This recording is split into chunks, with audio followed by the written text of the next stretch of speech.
Disyembre 23, 2024. Sa taas na 6,600 talampakan sa Swiss Alps, si Sophie Hedegaard ay nakatayo sa tuktok ng isang saradong dalisdis.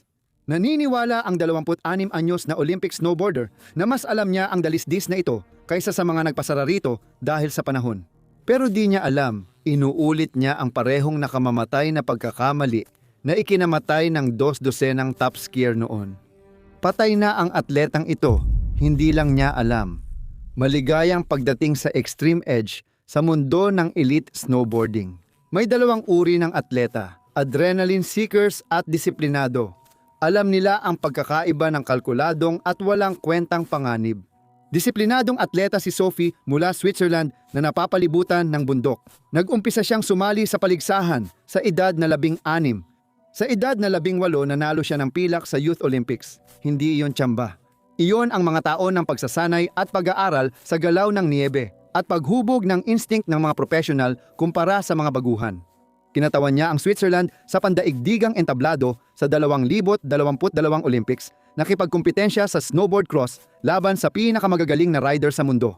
Noong 2023, nanalo siya ng ginto sa World University Games sa Lake Placid. Isa siyang atletang umaangat ang karera at nagbubunga na ang kanyang pagsisikap. Ngunit may kakaiba si Sophie na hindi makikita sa resulta ng kompetisyon. Mahilig siya sa freeriding, lumilihis sa markadong daan, at hinahanap ang bagong pulbos na niebe sa mga lugar na bihira makita. Ganito siya nakakatakas sa pressure ng kompetisyon at naaalala kung bakit niya minahal ang snowboarding noon. Dapat sana ay isa iyon sa mga araw na Disyembre 23 na walang kompetisyon, pressure, basta free riding lang kasama ang kaibigan sa Rosa Lenzerheide Resort sa Silangang, Switzerland. Sanay na si Sophie sa lugar na ito dahil matagal na siyang dito lumaki. Ito ang mga bundok at dalisdis na kinalakihan niya. Nag-empake sina Sophie at ang kaibigan niya sa resort ng umagang iyon. Mainam ang kondisyon, sariwang niyebe at maliwanag ang langit. Ito ang araw na nagpapaalala kung bakit mo minahal ang pag-ski noon. Pero may problema, gusto nilang subukan ang Black Diamond Slope. Opisyal ng sarado ang Run 12 dahil sa desisyon ng resort. Nagkaroon ng malakas na pag-ulan ng niyebe bago Disyembre 23. Ang bagong niyebe ay nasa ibabaw ng luma at mahina ang kapit nila sa isa't isa. Eksakto ang mga kondisyon para sa slab avalanche kung saan sabay-sabay na bumibitaw ang isang bahagi ng dalisdis. Alam ni na Sophie at ng mga kaibigan niyang sarado ang dalisdis dahil sa mga karatula at buletin.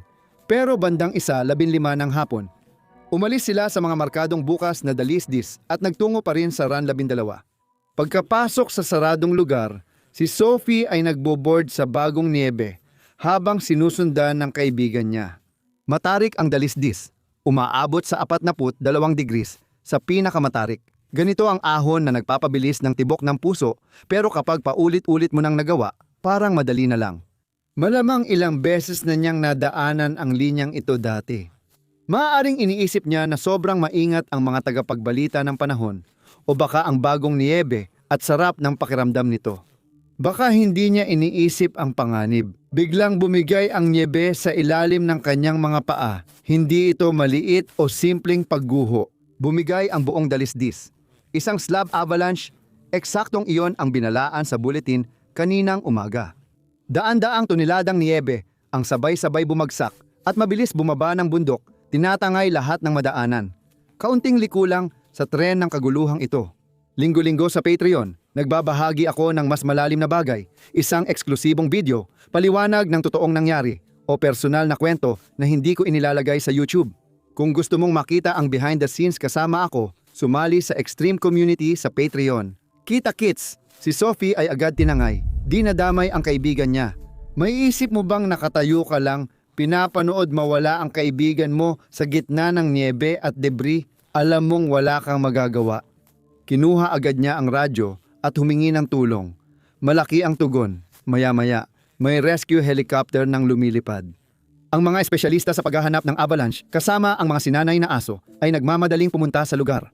Sumali ang mga empleyado ng Riles mula Rosa Lenzerheide sa paghahanap kasama ang Alpine Police at lokal na pamatay sunog. Iniwan ang kanilang trabaho.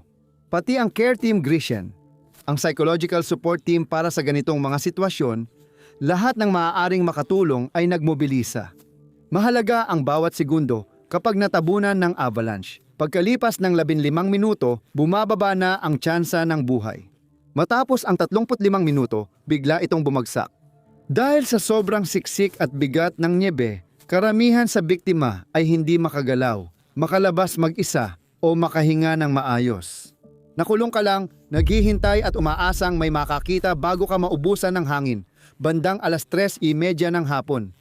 Mga 2 oras matapos sumuot si Sophie sa ilalim ng lubid, natagpuan siyang nabaon sa niebe. Hinila nila siya palabas agad, sinimulan ang resuscitation, cardiopulmonary resuscitation, lahat ng kaya nilang gawin, pero hindi ito naging sapat. Si Sophie Heidegger, 26 ay idineklarang patay sa pinangyarihan. 9 na araw matapos ang kanyang kaarawan. 2 araw bago magpasko. Isang olimpikong atleta na 10 taon naghasang mag-isking sa yelo ang pumanaw sa pamilyar niyang dalisdis sa bundok na kinalakihan niya habang ginagawa ang mahal niya. Pero may bagay kang dapat ikatakot. Ang pagkamatay ni Sophie ay hindi isang kakaibang aksidente. Hindi ito isang anomalya. Bahagi ito ng isang nakakabahalang pattern. Isang pattern na paulit-ulit na nangyayari tuwing taglamig sa Alps. Isang pattern kung saan paulit-ulit na inuulit ng elite na atleta ang parehong nakamamatay na pagkakamali. 4 na buwan bago namatay si Sophie, isang world champion ang gumawa rin ng halos kaparehong desisyon. Ipakikita ng kanyang kwento kung gaano kalalim talaga ang pattern na ito. Abril 13, 2023, sa Gran Paradiso sa Italian Alps, may lalaking nakatayo malapit sa Col de la Santa Elena at kitang-kita ang kanyang pagmamalaki. Siya si Lorenzo Holznecht, 38 taong gulang. Hindi naman dapat delikado ang araw na ito, masaya pa nga. Isa lang itong training exercise at ito na ang huli nila. Bago niya makuha ang opisyal na sertipikasyon bilang mountain guide, ang kredensyal na patunay ng pagiging eksperto at kwalipikadong mamuno sa bundok. Isang araw na lang ng training si Lorenzo para makuha iyon at ang kanyang resume ay parang kulang kumpara sa ibang skier. Gintong medalya sa 2010 World Championships, kampeon ng 2012 Pierramenta. Isang kompetisyon kung saan ang mga koponan ay 4 na araw na tuloy-tuloy na nagkakarera sa French Alps. Tinatahak ang 3,000 at 1,000 talampakang akyat. Mula 2001 lumalaban na siya para sa pambansang koponan ng Italia at mahigit 20 taon nang nasa tuktok ng e-sport. Pagkatapos ng karera niya, naging mountain guide siya. Kasama sa trabaho niya sa ski trub ay pagtulong sa paggawa ng mas mahusay na kagamitan. Alam niya ang teknikal na bahagi, alam niya ang tungkol sa kaligtasan, alam niya ang lahat. Noong araw na iyon, hindi nag-iisa si Lorenzo. Kasama niya ang 3 pang trainee guides at ang kanilang instruktor, isang lalaking nagngangalang Matteo Giglio. Simple lang ang plano, abutin ang tuktok ng dalisdis at mag-ski pababa, ehersisyong ilang beses na nilang ginawa. Sinimulan nila ang pag-akyat ng maaga ng umagang iyon gamit ang climbing skins para makaakyat papunta sa Punta Goleta na nasa humigit kumulang 10,600 talampakan. Maayos ang pag-akyat. Walang naging problema, walang babala. Bandang 2:00 ng hapon. Naabot nila ang tuktok at naghanda sa pagbaba. Dito dapat pinakaligtas ang lahat. Nakaakyat na sila, kailangan na lang nilang mag-ski pababa. Isang bagay na sanay na si Lorenzo buong buhay niya. Nagsimulang bumaba ang 4 sa dalisdis ng Punta Goleta nang biglang gumalaw ang bundok, bumigay ang lupa at tinangay silang lahat ng avalanche. Daan-daang toneladang niyebe ang bumibilis pababa ng bundok. Tinatangay ang mga katawan at kagamitan. Imposibleng labanan, imposibleng pigilan. Si Matteo Giglio, ang instruktor, ay nanatiling malapit sa ibabaw. Bahagya siyang nabaon pero nakalaya rin. Paglabas niya, agad siyang naghahanap ng mga nakaligtas at nakita ang 3 estudyante malapit sa landas ng avalanche. Nagsimula siyang maghukay ng mabilis gamit ang kanyang pala. Naghahagis ng nyebe, nakikipag-unahan sa oras dahil alam niyang bawat segundo ay mahalaga. Nang marating niya sila, asul na ang kanilang mga mukha, walang senyales ng buhay, walang paghinga, walang pulso. Kinuha ni Giglio ang telepono. Walang signal dahil mataas at malayo siya, kaya bumaba siya. Naiwan na lang sa kanya ang isang ski at pole. Bumaba siya ng higit 1 oras bago siya nagkasignal at nakatawag ng tulong. Nagbago ang panahon kaya di makalipad ang helicopter at di marating ng rescue team. Nakuha lang kinaumagahan ng Abril 14 ang katawan ni Lorenzo Holznecht at ng 2 pang trainees. Ito ang dahilan ng kilabot ngayon. Noong araw na iyon, level 3 ang panganib ng avalanche, considerable sa 5 antas, gaya ng naranasan ni Sophie. Ang avalanche bulletin nung umaga ay nagbabala na posibleng matrigger ang avalanche sa ibabaw ng snowpack kapag may dumaan na winter sports enthusiast. Mag-ingat sa tuktok, hukay, bangin at matatarik na dalisdis. Alam nila ang panganib dahil nabasa nila ang bulletin. Opisyal itong pagsasanay na may profesional na supervision. May world champion silang may 20 taon ng karanasan, instructor at 3 bihasang gabay na nagsasanay. Lahat sila nagtuloy sa matarik na lugar. Pero bakit nga ba? Bago ko sagutin ang tanong, ikukwento ko muna ang isa pang pagkamatay na magbabago sa pananaw mo sa karanasan at kaligtasan sa bundok.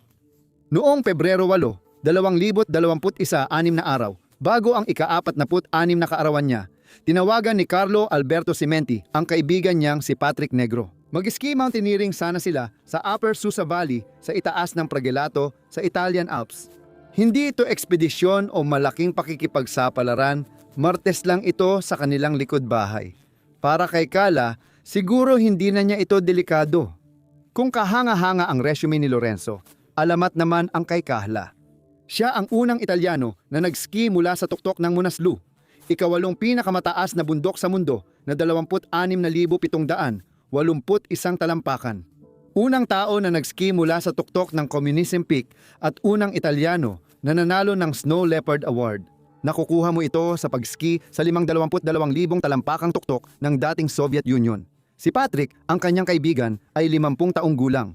Dating pinuno ng Pragelato Mountain Rescue Squad, inialay niya ang buhay sa pagsagip ng tao mula sa pagguguho ng niebe. Tinawag siyang Sherpa dahil mas kabisado niya ang mga bundok na ito kaysa karamihan. Isipin mo yun. Isang world-class na ski mountaineer na nakaligtas sa death zone at isang dating pinuno ng mountain rescue na dekada nang nagsasagip ng tao mula sa panganib. Parehong eksperto sa lupain na parang likod ng kanilang kamay. Noong hapong iyon, inabutan sila ng avalanche at tinangay, parehong nalibing sa ilalim ng 30 talampakang niebe. Nang dumating ang rescue team, nakita nila ang 2 lalaking patay sa ilalim ng niebe. Ayon sa artikulo ng Climbing Magazine, sina Patrick at Kahla ay bihasang ski mountaineer at hindi baguhan sa kanilang lugar. Nagsanib ang di matatag na kondisyon at mga di inaasahang pangyayari pero hindi talaga sumasalamin sa nangyari ang linyang mga hindi inaasahang pangyayari ang nagsanib. Hindi ba? Hindi nito sinasagot ang tanong. Paano nakaligtas ang tao na nakarating sa death zone na walang saklolo at nag-ski mula 26,781 talampakan? Paano siya namatay sa sarili niyang bakuran, sa mga bundok na lagi niyang inaakyat? Para masagot yan, ipapakita ko sa iyo ang isang bagay na magbabago ng pananaw mo sa karanasan at kaligtasan sa bundok. Noong 2012, naglathala ng pag-aaral ang mga mananaliksik mula Massachusetts General Hospital at Harvard Medical School sa British Medical Journal.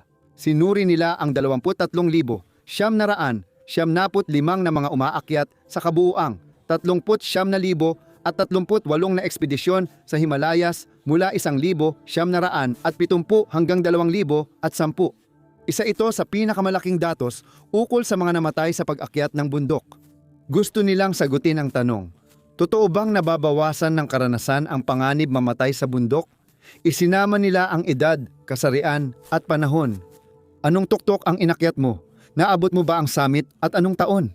Isinama nila lahat ng posibleng variable at ang natuklasan nila ay nakakagulat.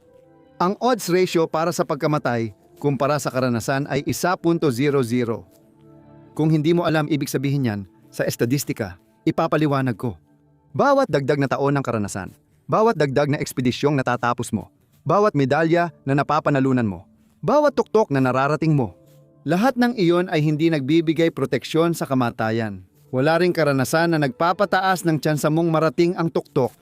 Tama na mas mataas ang tagumpay ng mga veteranong umaakyat, pero pagdating sa kaligtasan, wala talagang pinagkaiba. Tinawag ito ng mga mananaliksik na labis na kumpiyansa ng eksperto. Ayon sa datos, hindi nababawasan ng karanasan ang panganib ng kamatayan, pero ang mga eksperto ay naniniwalang nababawasan ito. Ang paniniwalang iba ka at hindi ka saklaw ng patakaran dahil may karanasan ka ay dahilan kung bakit sila namamatay.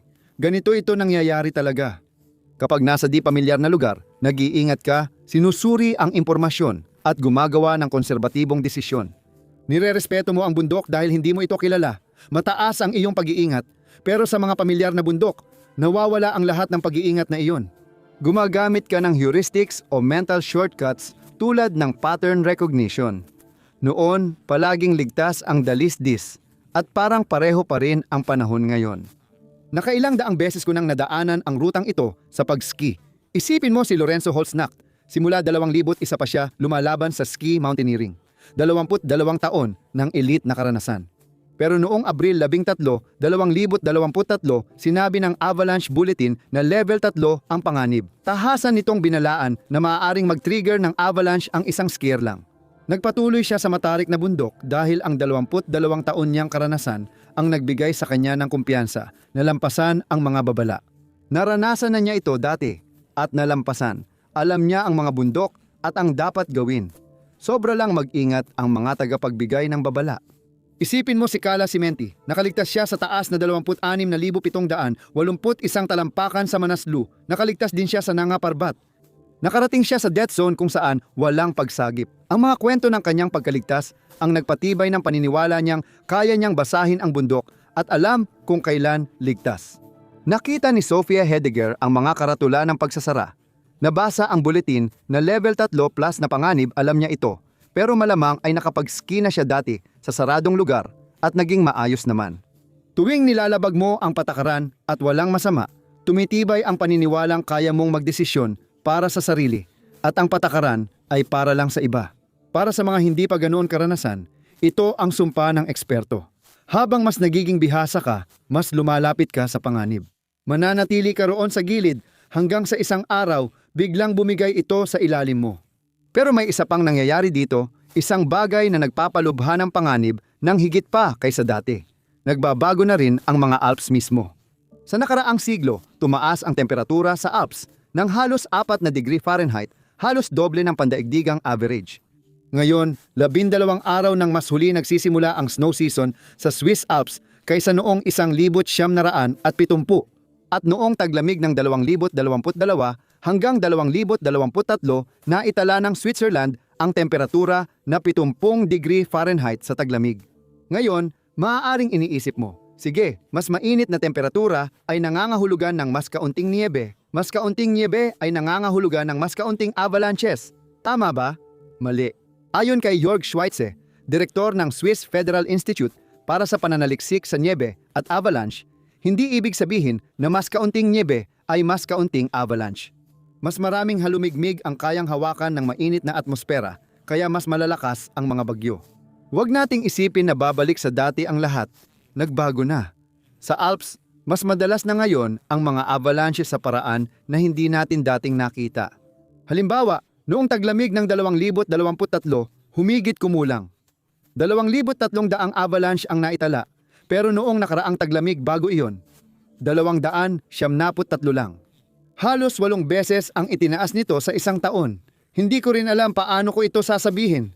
Lumalala pa dahil may mga kondisyong ngayon lang nangyari sa kasaysayan. Hindi nakapani-paniwala ang mga ulat ng panahon. Ngayon, may mga pattern ng panahon na walang kaparehong kasaysayan. Bawat taglamig ay parang bagong simula. Binabago ng climate change ang mga pattern na pinag-aralan ng elite na atleta sa buong karera nila. Mas mabilis kaysa kayang sabayan ng kahit sino. Ito ang ibig sabihin nito. Sa praktika, ibig sabihin nito na maaaring mali na ngayon ang instinct mong nabuo sa loob ng 20 taon sa bundok kung kailan ligtas ang isang dalisdis. Ang mga kondisyon na ligtas noong 2004 ay maaaring hindi naligtas sa 2024. Nag-iba na ang patakaran at laro pero ginagamit mo pa rin ang luma mong gabay kaya patuloy na mamatay ang magagaling. Pero may isa pang huling bahagi sa palaisipan na ito. Isang dahilan pa kung bakit partikular na mapanganib ang Alps at may kinalaman ito mismo sa mga bundok. Una, ang Alps ay siksik. Ang buong hanay ay humigit kumulang 750 milya lamang ang haba. Sa Switzerland, kapag maaraw, pwede kang tumayo sa isang lugar at makita halos lahat ng pangunahing tuktok. Ihambing mo iyan sa Rocky Mountains sa Hilagang Amerika na may higit 3,000 milya. Yan ang ibig sabihin noon. Minsan, makakarating ka agad sa matindi at delikadong alpin na lugar sa loob lang ng ilang minuto. Sa lift o cable car, mararating mo agad ang mga dalisdis na dati inaabot ng araw. Sa Rockies, bihira ang ibang lugar na kasing bilis magdala sa iyo sa mataas at delikadong bundok. Sabi ng mga mountain guide na nagtrabaho sa North America at Alps, magkaiba talaga ang estilo ng paggabay doon. Sa Alps, karaniwan ng dalhin ng mga guide ang kanilang mga kliyente sa mga dalisdis na may 40 hanggang 45 degrees ang tarik. Iyan ay mga lugar na delikado sa North America, pero normal lang sa Alps. Pangalawa, matatarik ang Alps, lalo na ang klasikong Swiss Alps. Ang mga bundok na tila tuwid na tumataas mula sa lambak ay hindi ilusyon. Talagang ganoon katarik ang lupain. Lantad ang mga dalisdis, at kapag may avalanche, pwede itong bumaba ng libu-libong talampakang pababa nang walang haharang dito. Pangatlo, ang panahon. Ang mga Alps ay nagsisilbing harang sa pagitan ng iba't ibang sistema ng klima. Dumadaan ang mga bagyo sa mga lambak. Pwedeng magbago ang panahon sa loob lang ng ilang minuto. Pwede kang magsimula ng tour na maaraw tapos biglang magka-whiteout sa loob ng 1 oras. Ang mga bundok ay may sariling pattern ng panahon at mahirap hulaan. At pang-apat, marahil ang pinakamapanganib ay masaya ang pag-akyat sa Alps. Sa Himalayas, agad natatanggal ang mga hindi handa. Dahil sa permit at distansya, umaabot sa 3,000 hanggang mahigit 100,000 dolyar ang isang Everest expedition. Kailangan mo ng mga permit. Kailangan mong maglakad ng ilang linggo para lang makarating sa base camp. Ang mga bundok mismo ay nagsisilbing hadlang para mapigilan ang mga taong hindi talaga seryoso. Wala ang mga hadlang na iyon sa Alps. Ang meron ito, sa halip ay 13,000 milya ng mga ski run, 3,000 ski lift at 400 ski area. Mga cable car na tumataas ng 12,000 at 500 talampakan sa ilang minuto, maraming paliparan, maayos na kalsada, at malawak na mountain hut network. Pwede kang umorder ng alak habang kumakain sa mataas na lugar, pero nagdudulot ng accessibility death trap ang infrastruktura. Ang mga cable car ay nagdadala ng mga turista sa matataas na lugar sa loob lang ng ilang minuto. Maaari kang sumakay ng cable car papunta sa matataas na lugar para lang makita ang tanawin. Pwede kang tumuloy sa pinainit na kubo sa bundok na may mainit na pagkain. Kung pagod ka na, pwede kang maglakad o mag-ski pababa mula sa mga dalisdis. Pero hindi ibig sabihin ng accessible ay ligtas na agad. Hindi nababawasan ang panganib ng matatarik na dalisdis dahil lang may chairlift sa malapit. Hindi rin nababawasan ang panganib ng avalanche dahil lang may signal ng cellphone. Sa katunayan, ang pagiging accessible ay mas nagdadagdag ng panganib dahil mas maraming tao, kahit may karanasan, ang mas tumatagal sa delikadong lugar. Iniisip ko sina Sophie, Lorenzo, at Carla, mga atleta ng Olimpiko, mga kampeon sa mundo, mga gabay sa bundok, mga lokal na eksperto, mga taong dapat mas may alam, mga taong talagang may alam. At iniisip ko kung gaano kadaling maniwala na ikaw ang eksepsyon, na ang iyong karanasan, kakayahan, at kaalaman ang magliligtas sa iyo. Tumingin ka sa babala ng avalanche at isipin mong kaya mo pero hindi iniintindi ng bundok ang medalya, resume, o kahit ilang beses mo na itong nagawa. Naghihintay lang sila ng tamang sandali na magsama-sama ang lahat. Maling dalisdis, kondisyon ng niebe at desisyon. Isa na namang pangalan ang madadagdag sa listahan ng mga elite na atleta na kilala na pero namatay pa rin. Salamat sa panunood. Magkita tayo sa susunod. Maging matapang at mamuhay ng may tapang.